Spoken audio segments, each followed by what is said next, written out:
It-tfajla ta' 14-il sena li l-bieraħ mietet f'ċirkostanzi misterjużi soffrit minn attakk f'qalba. Madankollu testijiet tossikoloġiċi għandhom jagħtu ħila ħjar ta' x'wassal għal din mewta traġika e kif qed jingħad li din se taċċammet fjul tal-lajt li huwa perikolus. Dak il-ħin Xanice Muscat kienet fuq il-bejt tad-dar tagħha mal-ħabiba li hija 4 snin ikbar minnha.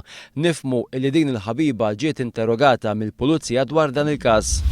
Sa dan it-tant żagħżugħ ieħor Mosti Fernando Xkembri ta' 22 sena tilef il-battalja tiegħu mal-mewt wara li nhar il-ħamis li għadda kien involut f'inċident ikraħ ta' traffiku fil-limiti taż-Żebbieħ.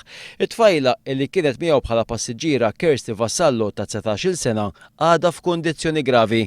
Iż-żewġ żgħażagħ kienu għadhom kemm temmew il-ħidma tagħhom f'lukanda fajntu fiha meta Fernando Xkembri tilef il-kontroll tal-vettura qabad ħajta sejjeħ u daħal b'impatt qawwi f'ħajt ta' dar privata.